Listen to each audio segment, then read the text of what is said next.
BJP fire బ్రాండ్గా ఉన్నటువంటి రాజాసింగ్ పార్టీకి రాజీనామా చేశారు. ఆయన భవిష్యత్ కార్యాచరణ ఏ విధంగా ఉండబోతా ఉంది, ఏ పార్టీలో చేరబోతా ఉన్నారు, అయితే ఆయన రాజీనామా వెనుక చక్రం తిప్పినటువంటి నేతలు ఎవరు అనేటటువంటి అనేక అనుమానాలు లక్షలాది కార్యకర్తల మదిలో మెదులుతున్నటువంటి పరిస్థితి అయితే ఉంది. ప్రస్తుతం ఆయన మనతో పాటు ఉన్నారు. అనేక అంశాల మీద ఆయనకున్నటువంటి లాజిక్స్ ఏంటి, పార్టీ నుంచి ఆయన నిష్క్రమించడానికి తెర వెనుక చక్రం తిప్పినటువంటి నేతలు ఎవరు అనేది కూడా ఆయన్ని అడిగి తెలుసుకునేటటువంటి ప్రయత్నం చేద్దాం. సార్, ఎందుకు రాజీనామా చేయాల్సి వచ్చింది? పదే పదే గత 6 నెలల నుంచి కూడా పార్టీలోని ఒక సీనియర్ నేతను, మాజీ ప్రెసిడెంట్ను కార్నర్ చేస్తూ కౌంటర్ ఎందుకు చేయవలసి వచ్చింది? కొన్ని ఇబ్బందులు ఉండే, ఆ ఇబ్బందులు బయట చెప్పక మా వాళ్ళకి ఎన్నిసార్లు చెప్పిన తర్వాత కూడా పక్కా పెట్టేసినారు. నా కాన్స్టిట్యున్సీలో ఇబ్బంది, నా జిల్లాలో ఇబ్బంది, అన్ని జగ ఇబ్బందులు, చాలా ఇబ్బందులు ఉన్నాయి. 2014 నుంచి ఇబ్బందులు. అసలు ఎన్ని సంవత్సరాలు ఇంకా ఈ ఇబ్బందులు చూడాలి? మా వాళ్ళకి చెప్తే కూడా ప్రతిసారి మా మాట పక్క పెట్టేసేయాలి. చాలామంది నాలాంటి ల్యాక్స్ ఆఫ్ కార్యకర్తలు బీజేపీ గవర్నమెంట్ రావాలని బూతుగా తిరిగి వాళ్ళు పనిచేస్తున్న పార్టీకి స్ట్రాంగ్ చేస్తున్నారు. కానీ కొంతమంది కొన్ని శక్తుల వల్ల తెలంగాణకి నష్టం జరిగింది. తెలంగాణలోన బీజేపీకి నష్టం జరిగింది. లేకపోతే మంచిగా నెక్స్ట్ గవర్నమెంట్ ఎవరిదంటే బీజేపీ గవర్నమెంట్ అని ఒక ప్రజల్లో ఒక మంచి వాతావరణం వచ్చింది. ఎందుకంటే Congress fail, BRS total fail. Next government ఎవరిది అంటే ప్రజలకి అడగండి, బీజేపీకి వేస్తాం, అట్లాంటి ఒక మూమెంట్ వచ్చింది. కానీ కొన్ని తప్పులు మా వల్ల జరగవచ్చు, ఇంకా కొంతమంది పెద్దోళ్ళ వల్ల జరగవచ్చు. కానీ తప్పులు జరుగునాయి. ఆ తప్పుల గురించి మనం మాట్లాడితే వీళ్ళే. అందుకోసం కనీసం పార్టీకి రిజైన్ ఇచ్చిన తర్వాత కేంద్రం అధికారులకి దృష్టి పడుతుంది. అసలు ఒక ఎమ్మెల్యే రిజైన్ ఇచ్చిండు, దేని గురించి ఇచ్చిండు, ఒక ఎంక్వైరీ వాళ్ళు చేపిస్తారని నేను అనుకున్నా. కానీ మళ్ళీ అదే దుష్టి ఢిల్లీకి పోయి నా రిజైన్ ఇచ్చిండు, యాక్సెప్ట్ చేయండి అని ప్రెషర్ ఇప్పించి వాళ్ళు రిజైన్ యాక్సెప్ట్ చేపించుకున్నారు. ఇంకా నేను కూడా మళ్ళీ దాని తర్వాత ఇప్పుడు లేఖ కూడా రాసిన. ఒక 2-3 దినాలు అయింది లేఖ రాసిన. చాలామంది బీజేపీలో చేరినారు, వేరే పార్టీ నుంచి వచ్చి బీజేపీ ఇడిసి వెళ్ళిపోయినారు. ఇంకా చాలామంది వెళ్ళిపోవాలనుకుంటున్నారు. వాళ్ళకి కాపాడే బాధ్యత మనది ఉండేనా లేదా అది నేను రాసిన. చాలామంది బీజేపీ సీనియర్ నాయకులు ఉన్నారు, వాళ్ళకి పక్కా పెట్టేసినారు. వాళ్ళకి మర్యాద మనం ఇయ్యాలా వద్దా అది రాసినాను. నా పైన జరిగిన అన్యాయం గురించి నేను రాసినాను. ఇవాళ లేకపోతే రేపు తెలంగాణ మా పెద్దోళ్ళ నుంచి పిలుపు వస్తుంది అని నేను అనుకుంటున్నాను. పిలుపు వచ్చిన తర్వాత నిజమేంది చెప్పి ప్రయత్నం చేద్దాం చెప్పడానికి. నా కాన్స్టిట్యున్సీలో నా గురించి డే నైట్ పనిచేసి అట్లాంటి కార్యకర్తలకి నా కాన్స్టిట్యున్సీలో కూడా నేను పదవి ఇవ్వకపోతే లాభం ఏమున్నది? నా జిల్లాలో మొత్తం ఈ 3 జిల్లా వస్తుంది, 3 కాన్స్టిట్యున్సీ వస్తుంది నా జిల్లాలో. చార్మినార్, కార్వాన్, గోషామెల్ ఒకటే గెలుస్తున్నాం.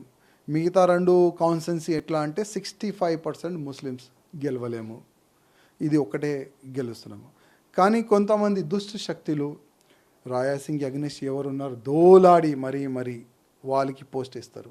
మళ్ళీ నా కార్యకర్తలు నాకు డే నైట్ పనిచేసే వాళ్ళు అడుగుతారు కదా, భయ్యా మనకు పార్టీకి వాళ్ళు అగ్నిష్ పనిచేసినారు, ఓపెన్గా బీఆర్ఎస్ కాంగ్రెస్ జెండాలు వేసుకొని కండువాలు వేసుకొని పనిచేసినారు, వాళ్ళకి పోస్ట్ వస్తున్నాయి, మళ్ళీ మేము ఎక్కడ పోవాలి అని ఆలోచన చేస్తారు కదా. ఇట్లాంటి చాలా అన్యాయం జరిగింది, 2014 నుంచి జరుగుతుంది. దాని గురించి చెప్తే కూడా వినేవాళ్ళు లేరు. ఇది పరిస్థితి. సార్, ఎక్కడ మీకు కిషన్ రెడ్డికి ఎక్కడ చెడింది సార్? ప్రధానంగా 3 సార్లు ఎమ్మెల్యేగా గెలుస్తూ వచ్చారు. బీజేపీలో వరుసగా 3 సార్లు గెలిచినటువంటి నేతలు, పార్టీని అంటిపెట్టుకున్నటువంటి నేతలు ఇప్పటివరకు ఎవరు లేరు. అంతేకాకుండా పార్టీ కోసం, అటు హిందుత్వ కోసం దేశవ్యాప్తంగా ఉన్నటువంటి వివిధ రాష్ట్రాల్లో స్టార్ కంపైనర్గా ప్రచారం చేశారు. అటువంటి నేతను తెలంగాణ ఎన్నికల్లో ఎందుకు ఉపయోగించుకోలేకపోయింది? ఇటువంటి అనేక సందేహాలు పార్టీ క్యాడర్లో ఉన్నాయి. వారందరికీ ఏం సమాధానం చెప్తారు? ఇప్పుడు అట్లాంటి సమయం లేదు. ఏ వ్యక్తికి టార్గెట్ చేయాలి అట్లాంటి ఇప్పుడైతే సమయం లేదు. ఎవరి గురించి మాట్లాడితే కూడా బాగుండదు.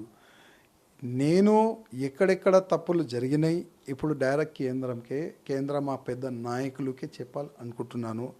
కేంద్ర నాయకుల నుంచి ఎట్లాంటి సమాధానం వస్తుంది, దాని తర్వాత మళ్ళా ఒకవేళ మీరు కలిస్తే ఏం చెప్పాలి అప్పుడే నేను చెప్తాను. ఇప్పటివరకైతే ఏ పార్టీలో చేరాలనేటటువంటి నిర్ణయం తీసుకోవాలని కష్టం. వేరే పార్టీ వాళ్ళు యాక్సెప్ట్ చేయరు, వేరే పార్టీలో నేను వెళ్ళను కూడా. కష్టం.